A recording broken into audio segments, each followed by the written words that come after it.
అందరికీ నమస్కారం. ఈ ప్రీ రిలీజ్ ఈవెంట్ ఇంత అద్భుతంగా, ఇంత ఎనర్జెటిక్గా, ఇంత ఉత్సాహంగా, ఉల్లాసంగా జరగడానికి ధన్రాజ్ అండ్ టీమ్ చాలా హెల్ప్ చేశారు. ధన్రాజ్ కోసం వాళ్ళందరూ వచ్చి మమ్మల్ని, మా ప్రొడ్యూసర్స్ని, మిమ్మల్ని ఇంత ఎంటర్టైన్ చేసినందుకు ముందుగా వచ్చిన వాళ్ళందరికీ నేను మనస్ఫూర్తిగా థ్యాంక్స్ చెప్పుకుంటున్నాను. Thank you bro. ఈ సినిమా ఇంత అద్భుతంగా రావడానికి కారణం నా టెక్నికల్ క్రూ. వాళ్ళందరికీ నేను ఎప్పుడూ రుణపడి ఉంటాను పేరు పేరున. సాయి, నువ్వు చిన్న కీరవని, నువ్వు ఫ్యూచర్లో నువ్వు వేరే లెవెల్. నాకు ఈ సినిమాలో ఒక్కొక్క సినిమా ఆ సినిమాకి ఏం కావాలో జరిపించుకుంటుంది అంటారు. అలాగా ఈ సినిమా ఫస్ట్ కథ రాసినప్పుడు ధన్రాజ్ హీరో, ఆ తర్వాత సునీల్ గారి క్యారెక్టర్ వేరు, హీరోయిన్ క్యారెక్టర్ వేరు, శ్రీకాంత్ అయ్యం గారి క్యారెక్టర్ వేరు, ఇలాగా రకరకాల క్యారెక్టర్స్ రాసుకొని వాళ్ళకి ఆల్టర్నేటివ్స్ వెళ్ళి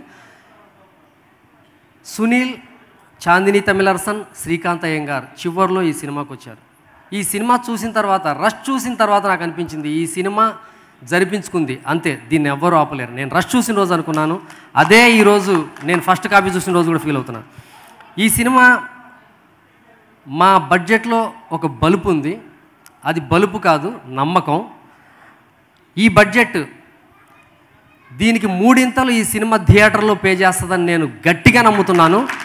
అది ఎటువంటి పరిస్థితుల్లో తప్పదు. ఈ సినిమా 100% షూర్ షాట్ హిట్ కొట్టుద్ది, థియేటర్లో ఆడియన్స్ని థ్రిల్ చేస్తుంది. నా నిర్మాతలు, వాళ్ళ నిర్మాతల కన్నా నా ఫ్రెండ్స్, ఈ సినిమా నేను ఇంత బలుపుతో తీయడానికి కారణం వాళ్ళే, నా ధైర్యం. వాళ్ళు ఉండబట్టే నేను తీశాను. నాకున్న పెద్ద వీక్నెస్, నేనేం చేస్తున్నానో ఎవరికి చెప్పను, అది భరించడం చాలా కష్టం. నన్ను వాళ్ళు భరిస్తున్నారు. Thank you. చాందిని తమిళరసన్, నేను ఒక మాట చెప్పాను, ఈ అమ్మాయి ఫ్యామిలీ గర్ల్ సినిమాలో.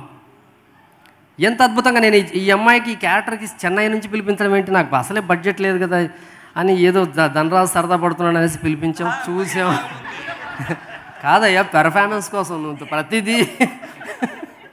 మీరు అంత భయపడుతున్నారు, మీరు ఎంత భయపడుతున్నారు. ఇదిగో అన్ని నాటకాలు, ఆ అమ్మాయి దేవత కాబట్టి అతని ఆటలు సాగుతున్నాయి. పక్కన పెడితే చాందిని, నువ్వు నెక్స్ట్ లెవెల్. ఈ సినిమా థియేటర్ బయటకు వచ్చిన తర్వాత చాందిని తమిళరసన్ యారు అని అడుగుతారు, ఈ సినిమాకి జరుగుద్ది.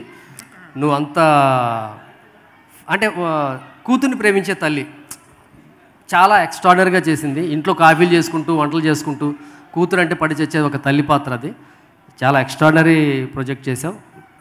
Thank you Chandini. ఇకపోతే నేను ఎక్కువ మాట్లాడిన ధన్రాజ్ గురించి. ధన్రాజ్ ఈ సినిమా నెక్స్ట్ లెవెల్, వేరే లెవెల్. ఈ సినిమా తర్వాత అతను వేరే లెవెల్. మనం ప్రతి శుక్రవారం, నేను ఒకటే ప్రేక్షకుల్ని అడుగుతున్న ఒకే ఒక్క రిక్వెస్ట్, మనం ప్రతి శుక్రవారం సినిమా ఫీల్డ్కి పండగ. ఎందుకంటే ప్రతి శుక్రవారం 9-10 సినిమాలు రిలీజ్ అవుతుంటాయి, చిన్న సినిమాలు. అలాగే ప్రతి శుక్రవారం చిరంజీవి, బాలకృష్ణ గారు, నాగార్జున గారు, వెంకటేష్ గారు, పవన్ కళ్యాణ్ గారు, ప్రభాస్ గారు, మహేష్, జూనియర్ ఎన్టీఆర్, రామ్ చరణ్, రవితేజ దాకా రిలీజ్ అవుతుంటాయి. ప్రతి వారం మనం వెళ్ళి చూస్తాం. ఈ ఒక్క శుక్రవారం ధన్రాజ్ కోసం వెళ్ళండి థియేటర్స్కి. ఈ సినిమాని ధన్రాజ్ పడ్డ కష్టానికి, నా నిర్మాతలు పెట్టిన డబ్బులకి, వాళ్ళు ధన్రాజ్ ఎంత కష్టపడ్డాడు, సునీల్ గారు ఎంత కష్టపడ్డాడు, చాందిని, మేమందరం ఎంత కష్టపడ్డామో, ఈ కష్టం వెనక వాళ్ళు నిజంగా ఎంతో నమ్మి, ఇప్పుడు నేను నిజంగా మేము ఇంత ధైర్యంగా మాట్లాడుతున్నామంటే వాళ్ళు నిజంగా వాళ్ళ బ్యాంక్ అకౌంట్కి డబ్బు రాకపోయినా సరే, ఈ సినిమా రిలీజ్ అయ్యాక ఇంతకు 10 ఇంతలు వస్తుందని నమ్మి వాళ్ళు రిలీజ్ చేస్తున్న నమ్మకమే ఈ cinema hero. Thank you very much. September 2 బుజ్జీలారా థియేటర్లో చూడండి. You must thrill. Thank you very much.